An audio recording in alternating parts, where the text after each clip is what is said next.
Hi, my name is Carina, and I'm a trafficking survivor. When I was 18 years old, I was pulled into a trafficking situation that I was able to escape after 3 months. Sex trafficking is when a trafficker exploits someone by force, coercion, or deceit for profit. Not all trafficking victims are underage, they can be of any age or gender. Sexual exploitation can happen in different ways and for different reasons. The main reason, like the reason is always profit, but the ways that it comes about and how it can happen, there's a lot of different ways. Abduction is one way that traffickers target victims, and I think that's what people usually imagine when they think of a trafficking victim. It might be like a van driving up and snatching a child and driving away. And that is a way that people acquire victims, but a lot of the times it actually begins with calculated luring and grooming beforehand. It might also be under false pretenses, like flying people into a country and promising them a job, a work, a passport, a working visa, and then trafficking them. Victims can also be lured into a situation where they don't have the ability to withdraw consent. A trafficker thrives off of finding and controlling vulnerable people. Sometimes people become trafficked because they're in circumstances that make them particularly vulnerable. An easy victim is one that initially believes they're consenting to the exploitation. And in my situation, that was what happened. One thing to note is that consent by the victim is not a defense for trafficking in the Canada Criminal Code. This can be noted especially for underage victims. Anyone under the age who is forced or willingly commits sexual acts for profit is a trafficking victim. Sex work is between consenting adults. Though sex workers can be sexually abused and exploited, this isn't the same thing as trafficking. Not differentiating the fundamental differences between sex work and the trafficking industry is harmful to both trafficking victims and sex workers. The difference comes down to consent. I'm going to describe my trafficking experience and how I was targeted, how it felt to be in that situation, and how I got out of it. So, when I was 18, I moved to the city of Toronto. I grew up in a small town of 4,000 people as an Indigenous person in a low income environment. So when I moved to the city, I ended up in a situation where I was homeless and had no support system. I didn't have any family who could help me. I didn't have any money. I was very vulnerable. When I met the person that ended up trafficking me, they these things were very apparent. People who were in my situation are a very obvious target for people who are interested in trafficking people. These would be called pimps, but sometimes it's different dynamics. Um, One of the things that was also a factor is that I have gone through previous trauma and abuse. So, what that means is that I was ultimately predisposed to being particularly vulnerable to an abuser. Um, a lot of what they do, pimps and people who traffic by the means of manipulation, they use persuasive and charming personality to pull you in. They recognize that people like me might be vulnerable and feeling lost, and I truly didn't understand what healthy boundaries were at the time. I didn't understand consent. I didn't understand being allowed to say no when I was uncomfortable. And this was something that they knew when they targeted me. They knew how to foster dependence because they saw that I was vulnerable. They knew that I was new to the city, so they used that as a tactic to make me feel more in need of their support. They, made me feel like that I didn't really know anything how to survive in the city. And it was true. I didn't know anything. I was a target. That's the reality of the situation, is that traffickers look for people that they can manipulate, that are already predisposed to not having a full concept of their own body and their own rights. I There was a lot I didn't understand. There was a lot I didn't know. I didn't really have any friends or family around me to protect me. And those were factors that made it that much easier for them to gain my trust. So their initial goal was to gain my trust and to get me to their place, to their location where they could have full control over me. What that looked like was um, false promises, uh, assuring me that they would be able to help me find a job, find an apartment, acquire stability in the city, and not be homeless anymore. They promised me a place to stay. Um, they assured me that I would be in control and that they would protect me from other people. Factors like this that they see from people in need are reasons why it makes it easier for them to relocate people and bring them into situations where they can have full control. Um, and at the same time, as their goal was to bring me into a situation where I felt that I was consenting to, although they had full control, part of that was the deception that I did have control, that I did have consent. Initially, they were um, framing the situation in such a way to try to dispel any feelings of questionability.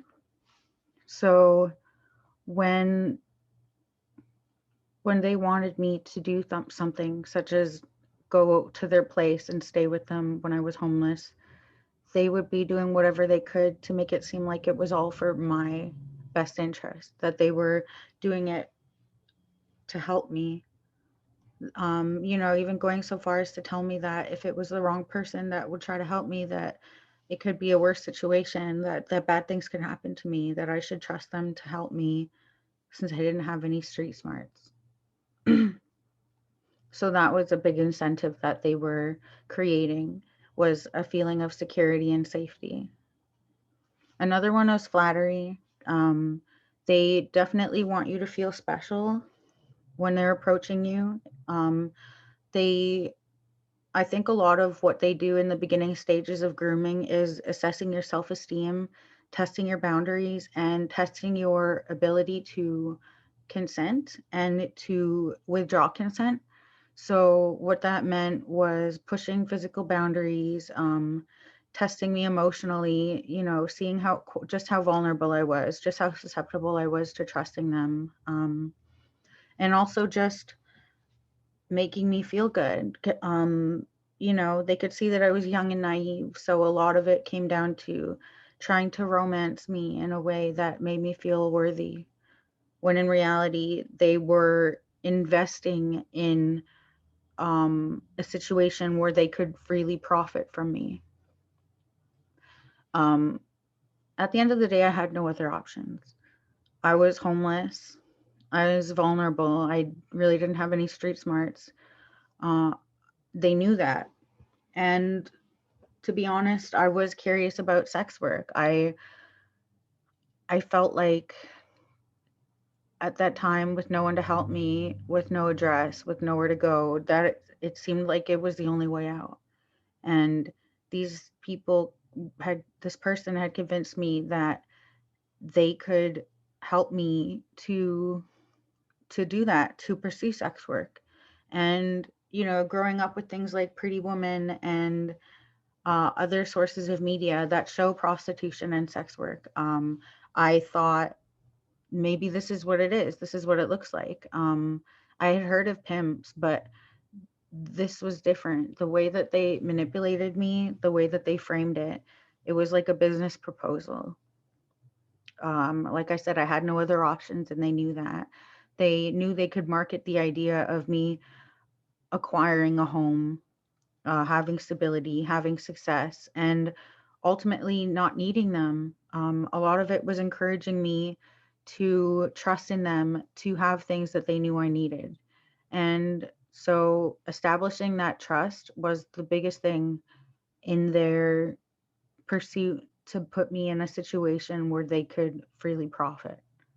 So what the beginning stages were was grooming and getting me to trust them. And then the next stage was getting me to a location where they could fully control me. That happened when I went to stay at their apartment. And that day was, it was surreal. When he had me stay over, it just felt like a guest at a person's house. They know how to really make you feel like you are consenting to each moment that passes. I did consent to going to their apartment. I did consent to staying at their place. And I did consent to learning more about how they could help me get a place to live. Um, what I didn't consent to was being trafficked. And what that looked like, being trafficked, was nothing that I had been prepared to expect or to know about. I I didn't even know I was being trafficked until it was already happening. I was staying at his apartment, and he had friends come over, and that was how I was introduced to the concept of actually providing services for money. And in the moment, the way that it all had happened, there was immense pressure, and I could tell, there was just no option to consent. It felt like I just had to go with the moment. I had to preserve myself. Although these were the only people I knew, I didn't know them that well. And I was afraid enough that a part of me, especially the part that had previously been traumatized, just went with it. I didn't know what to do. I didn't know how to say no. I didn't even really feel that I could say no. And at the time, as this was all happening, they're still manipulating me and convincing me that this is all for my best interest. They've already harbored a certain amount of trust. They've already, convinced me that I needed to put myself into their hands to be safe. So at this point, with the manipulation and the brainwashing, I would call it, I was honestly in a state of shock. I didn't really feel like consent was on the table anymore. I didn't feel like a full person. I was scared, in shock. I was frozen. I It didn't feel like I was the person living the situation anymore. And it took a long time afterwards before I could fully recognize what had happened and that it had happened to me. At the time, when you're in a toxic situation like that, you don't really fully understand consent and what's happening to you. And this is common for underage people, but also for people who are particularly vulnerable, people with mental illness, people who are from a foreign country, people who are homeless. These are all factors that can make someone vulnerable to be a target. And when you're in these situations, the ability to consent is a lot more complicated. At the end of the day, consent is the ability to say no. When you're in certain situations, that ability is taken from you. When you're homeless, when you're being trafficked, when you're stuck in that situation, it that concept is a lot farther than you think it would be. So when I was being exploited, when I was being forced to work, it was every day with no time off. I was discouraged from any outside contact with or speaking privately with others, and I wasn't allowed to leave the apartment. The only time I was allowed to leave the apartment was occasionally to go down the street to get Tim Hortons. I would always get an ice cap, and now I can't. I hate them. It was one of the only little things I had at the time of freedom, and You know, at the time it felt normal. I was so desensitized from being sexually abused and being threatened in subtle ways and just generally feeling trapped in my situation that little things felt, I didn't take them for granted, and I just kind of accepted it as it was. I wasn't allowed to leave, um, but they still found a way to make me feel like it was a reasonable situation. They they knew how to make me feel like I was consenting to situations that I really wasn't okay with or comfortable with. What that looked like was um, doing things to me physically and justifying the fact that they were giving me protection and a place to live as a reason to why it's okay. Kind of making me feel like I should be feeling flattered and secure in the fact that they were doing things to me that I didn't want to happen. It was like I had a role to play and I had to play it. Um, that included seeing clients that I wasn't allowed to screen, that I had to be exposed to, that I was assaulted and abused by people that sometimes the abusers would know, but a lot of the time were just strange people from the internet. Um, that was really difficult. I had to work all night, all the time, all day.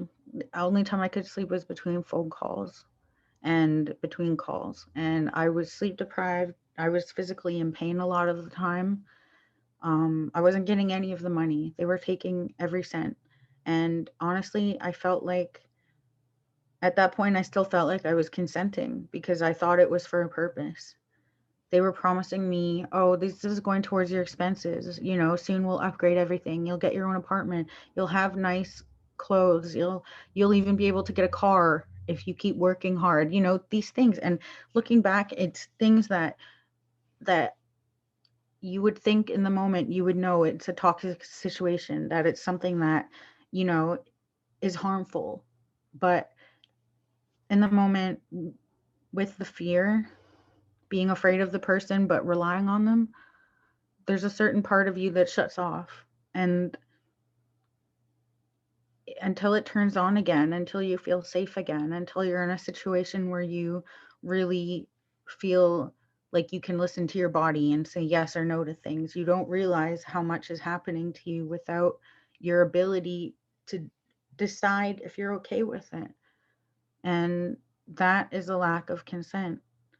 In the moment, I thought I was working. I thought that I was in a situation that I was fully consenting to, when in reality, I was so young. I had just turned 18.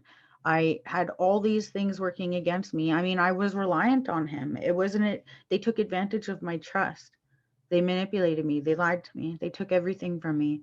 But in the moment, I thought I was consenting. And it wasn't until I started to question them about certain things, like having to work when I was in pain, not being able to have any money for myself, not being able to socialize with others. When I started to question those things, they knew just how to be aggressive and push it down. Um, they were encouraging drugs and alcohol to distract me from caring about anything. Um, there was consistent brainwashing in the form of forced bonding, where we would be hanging out together. And even though I was uncomfortable and in fear, they would do nice things. They would bring me dinner. They would spend time with me and watch shows with me, do things with me to make me feel like they still saw me as a person. They do things to make you feel like like everything that you're going through is for a purpose and that you're consenting. These people know how to isolate and abuse you in a way that makes you feel like it's normal. They know how to take every doubt you have and any sign that you are withdrawing consent, and they know how to take it away from you. These situations, they're carefully crafted to make you feel helpless. And they're carefully crafted to make you feel dependent on the person. It felt like I was okay with it until I wasn't. When things got particularly dangerous, when other people started getting involved that were more abusive, I realized I just had no control. In the moment, it felt like I could have a control. I was convincing myself I that I had control over the situation, that if I ultimately wanted to say no, I could. But in reality, when you're being trafficked, when you're being pushed to work and to live in a situation where you don't have control, it's easy for your brain to tell yourself that you do to cope. I couldn't exit that situation if I wanted to at the time because I was manipulated to the point where I didn't believe it was possible. So when you ask yourself or when you ask others, why don't people just run away? Why don't they open the door? Why don't they scream for help? Why don't they tell a client that they're in danger and that they're being trafficked? Why don't they call 911? You know, why don't people just leave? I asked myself that too until I was there. The initial and ongoing grooming is done to make you easily pliable, to make you feel trapped mentally. I was homeless, broke. I had mental issues. Some people deal with drugs. Some people are here illegally and they're afraid of consequences. These are circumstances that are outside of our control and they're factors that are used to make us easier trafficking victims. False romance, making you feel like they actually care about you and trying to get you to fall in love with them, is a tactic that is used. Violence is used. You know, I knew girls who were just beaten all the time and so physically and emotionally broken that they just didn't have the ability to consent anymore. They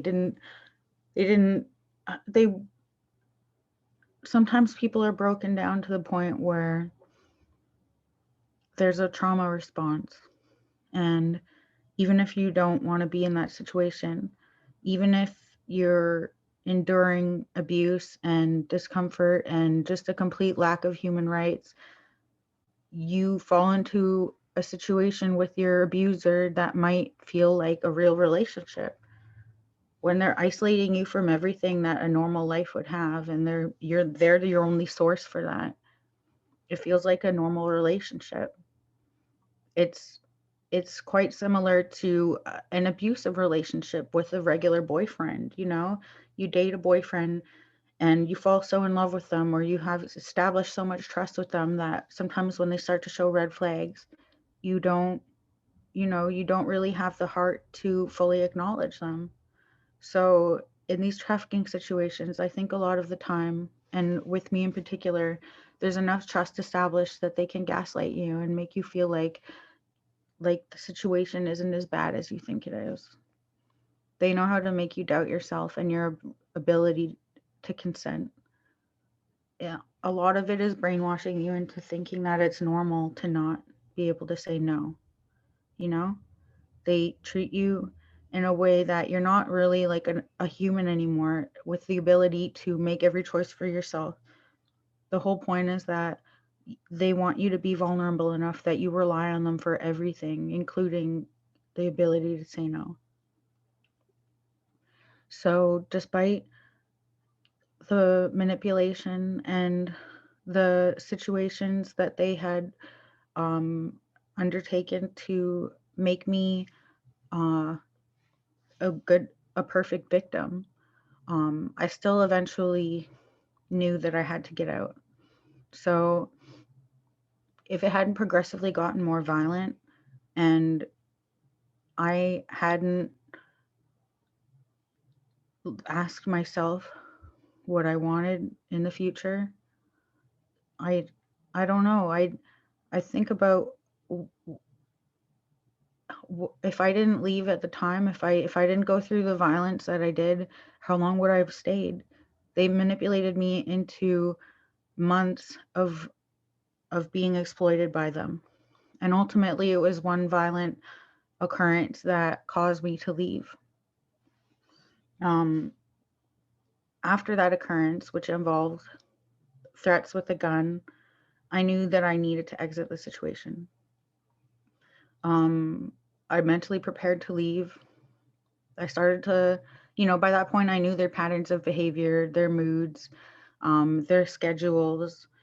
And when I say there, by this point, by the end, there were multiple pimps involved. Um, I saved money over time when I could, which meant it was scary. I had to hide money when I could. It was only $20 every few days for a long time until I had a few hundred, enough to get a hotel room. So I made up an excuse to have to leave because I had previously had situations where I had to testify in court in my hometown. So, of course, these traffickers were, they didn't want anything to do with the police. So I told them about how I had to go and testify and how I had to go and make sure that the police wouldn't come looking for me for this court case. And by this point, I had been so, like, I just went with everything. I made them feel like I was fully complying to everything, even after the abuse and the situations that were particularly traumatic towards the end. I didn't let them know just how upset I was or how desperate I was to leave. I just maintained the idea that I was cooperating and that I was still dependent on them. I was very afraid, but I didn't let them know that. I just told them this lie about needing to make sure that the police wouldn't come looking for me. So when I left that day, I couldn't really take anything with me. It was a small bag of like basic clothing, and everything else that I had left behind was a lot of like possessions that I'd had since I was a child. Because mind you, I had moved to the city and ended up in a homeless situation. So everything I had was there. I was fully dependent on him, but I left. I took a small bag and I went straight to the police station. It was it was hours and hours of video interrogation. Being Indigenous and having been engaging in the sex trafficking, um, they believed that I was a consensual sex worker and that I was working with the pimp uh, willingly, and that they withdrew drugs from me, that they took drugs away from me, and that's why I was claiming to be raped and abused. The police openly said that they thought that I had my drug supply taken from me and that I had decided to retaliate by going to the police. At this point, I was still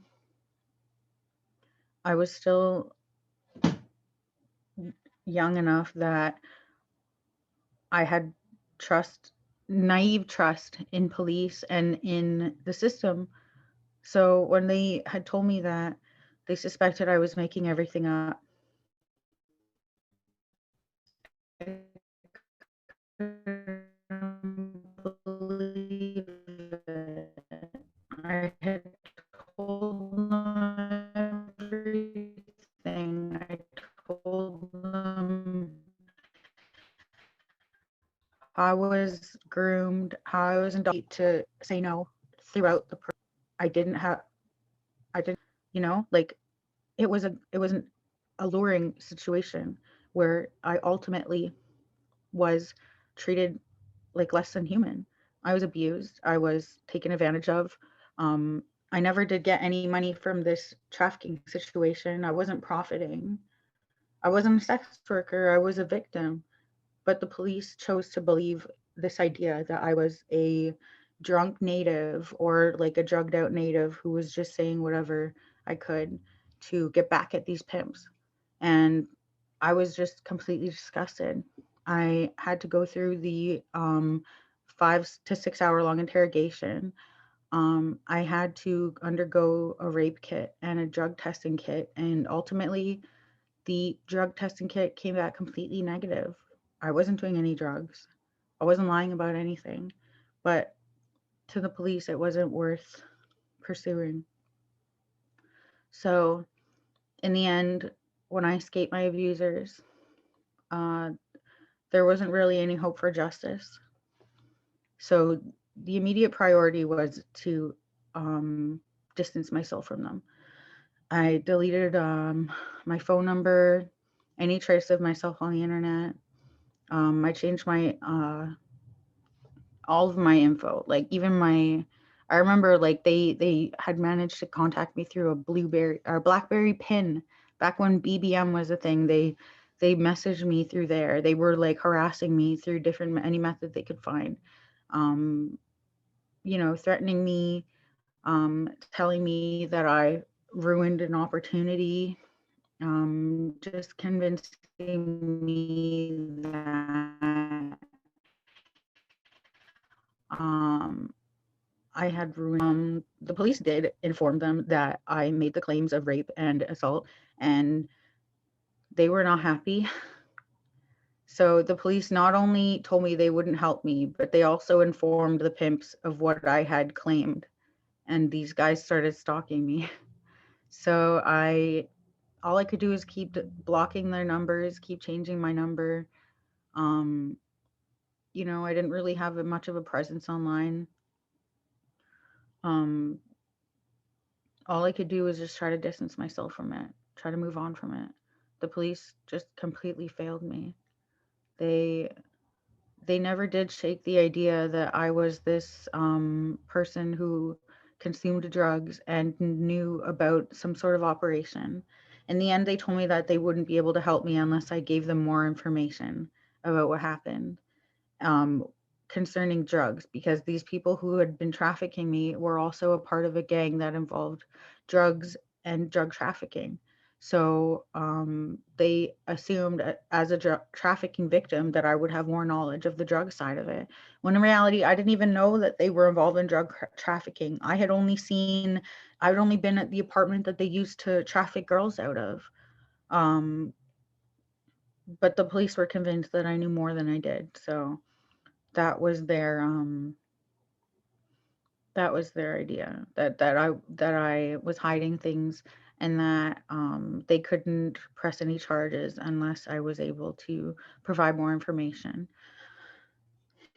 I honestly think that if I was a native, it would have been different. The way that I just wish that someone else was there. People had targeted me. These same reasons were reasons why the police were judging me and stigmatizing me. At that point, you know, I didn't really have any faith in anything, but I did know that I had to heal, that I had to move on, that I had to relearn myself. I didn't even, I didn't even really understand who I was yet. I was 18 and in such a terrible situation. So the only way that I could escape and fully find stability was by engaging in survival sex work. And although that itself had a lot of dangers, it was a lot better than trafficking. I learned about the ability to consent with clients, being allowed to say no, only doing things that I was okay with. Um, in trafficking, these aren't things that exist. These rights to saying no, these exercising the ability to decide what you are and are not okay with. Trafficking in my situation was with one abuser who fostered a toxic relationship with me. What that meant was lying to me, gaslighting me, creating forced dependence, making me rely on him so that I was losing the ability to say no. Not having that consent was what made it such a toxic and traumatizing situation. That's what made it trafficking. I was taken advantage of, and it was a situation where I wasn't able to either consent or withdraw consent.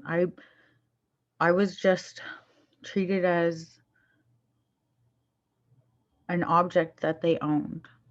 And a lot of the times, toxic relationships are like this as well. A lot of the elements that you see in a grooming situation with an abuser come in natural relationships as well. So I think that that's something that people should realize is that a lot of the times trafficking begins with a toxic relationship, with grooming and with luring and with a non-healthy relationship. Once I escaped that situation and as I healed and moved forward, I've been able to have relationships with people that are healthy. And what that looked like was being able to say no at any point in time and only doing things that I'm comfortable with, in only being around people in situations that I feel safe in, both in sex work and in my personal relationships. That has been something that has been very useful for me. I'm sorry. But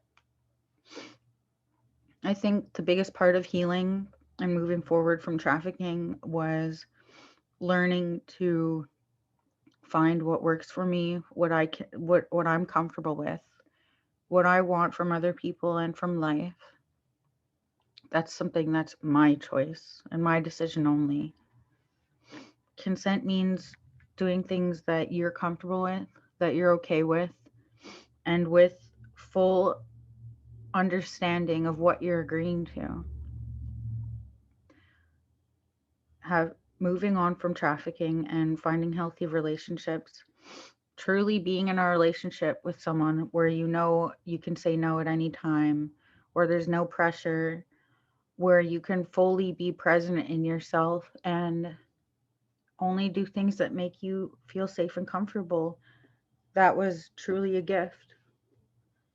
To find and really understand what a healthy relationship was after going through that trauma has been a very healing experience for me. Engaging in survival sex work and later just independent sex work has also been very illuminating for me to see the contrast between fully consensual services and being in a trafficking situation. It's helped me to appreciate my own autonomy, being able to control myself and the circumstances that involve other people touching me, being close to me. That's something that was really important to me moving forward. And it is a healing process. When you escape trafficking, you don't really fully understand what consent is. You don't, you become so used. Well, for me personally, this is all my own experience, but it took time for me to really understand what consent meant to me and to other people. It took a long time to really go through situate intimate moments with people or building relationships and recognizing boundaries, and consent, moving forward with people in a way that is actually focused on what I'm comfortable with and feel safe with rather than what will please them. That was something that I kind of had to teach myself moving forward, because a lot of the times when you're coming out of a toxic relationship, your instinct is to please the people around you, to do things without question, or to maybe even suppress the part of you that knows you don't want to do something. And that's not just trafficking victims that might struggle with that. It's people with low self-esteem, people with the history of abuse, people who are in relationships that involve a lot of manipulation and just stuff like think factors like that. Sometimes we're in situations where we don't fully realize that we do have the ability to say no, and that's another conversation. But that's just something that I really had to engage with, like as a topic in my own head when I escaped trafficking, was what does consent look like for me? What do I want from life and from other people? Um, a lot of that included introspection and learning about myself, because sometimes you can end up being involved in situations where you feel that you are safe and later realize that you weren't. And that doesn't mean that you did something wrong or that you deserve things that happened to you. It means that you need to go through a healing process to learn how to take care of yourself and how to understand what consent means for you. For me, I had to forgive myself and move forward in a way that doesn't involve blaming myself when these things happen. Consent is a topic that personally has been a part of my adult life in a way that I never anticipated. Going from trafficking to survival work to sex work has really changed my perspectives on what I want from life, what I want from other people, and just what a healthy relationship looks like. At the end of the day, the person that you're with, the people that you engage with, there should always be a certain level of safety in being able to say no. And I wish that that was something that I knew before I was trafficked. At the end of the day, there's no right way to heal or move forward from trafficking. But I think the most important thing is learning how to trust yourself again. My name is Carina, and thanks for listening to my story about when I was trafficked and how I got out of it.